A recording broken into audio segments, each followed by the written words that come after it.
Bonjour les filles. Maintenant, nous allons parler de la correspondance scolaire. Pour commencer, pourquoi avez-vous choisi ce sujet pour le film sur la pédagogie freinée? Bien, nous, on trouvait ça important de mettre ce sujet-là dans le film à cause que ça montre quand même beaucoup de valeurs qu'on a dû utiliser quand on a fait ce projet-là l'an dernier avec notre classe, dont la gestion et l'expression, parce que la gestion, quand on avait un rendez-vous avec nos correspondants, ça demandait de la gestion, il fallait qu'on soit présent, il fallait qu'on sache quoi dire. Alors, c'est pour ça qu'on a décidé de mettre ce projet-là dans le film. Puis à quel niveau pouvons-nous commencer la correspondance? En fait, on peut commencer la correspondance en maternelle. Car en maternelle, ils vont correspondre avec une classe d'une école plus proche, une école voisine. La même chose pour la première, deuxième année.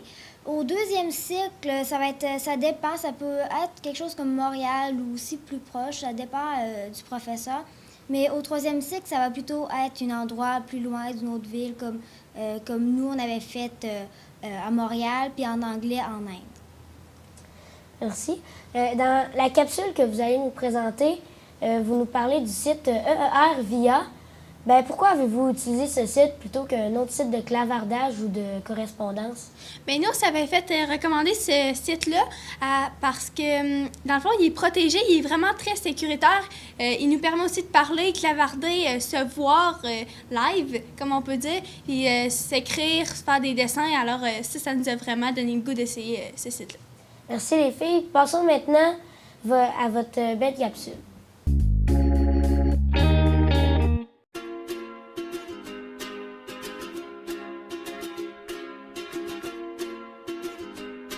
Mon nom est Justine Mézina et je suis enseignante. Le projet correspondance est un projet où nous pouvons parler, échanger et écrire des lettres avec une autre classe du même degré dans une école différente. Le but du projet est de faire une autre connaissance et de voir comment est la vie dans une autre école.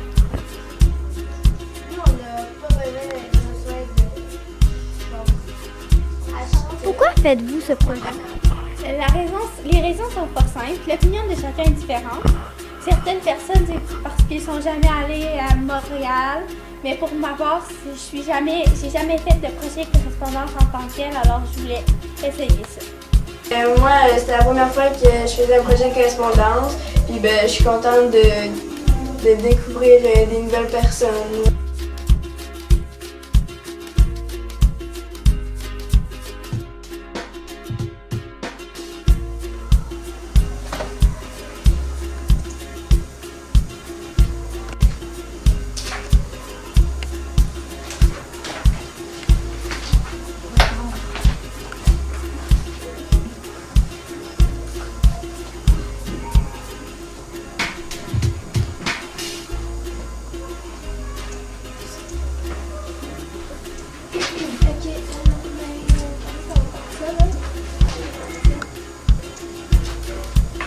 Ça, c'est un lien Etherpad où est-ce qu'on va écrire la recherche de nos informations. Est-ce que vous avez écrit quelque chose sur Etherpad?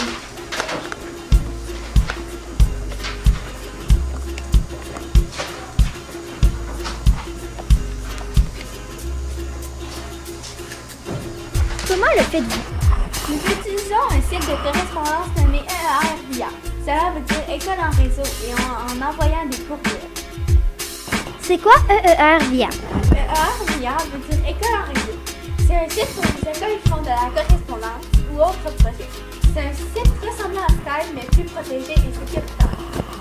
Que faites-vous avec vos correspondants? Avec l'autoresse, nous préparons une présentation en univers social et en OCR. Nous allons la présenter quand on va aller à Montréal pour les voir. Qu'allez-vous aussi faire avec vos correspondants à Montréal? On va aller les voir, nos choristes. Nous allons dormir une nuit à leur école et l'autre à l'hôtel. Nous allons aussi aller faire du patin, visiter le temple de la renommée, magasiner et visiter le stade olympique. Bref, des sorties dans le milieu scolaire. Votre projet de correspondance va durer combien de temps? Le projet de Corrèze va durer pendant 7 mois, car nous l'avons commencé en octobre et on va le terminer quand on va aller à Montréal en avril. Merci. À vous aussi!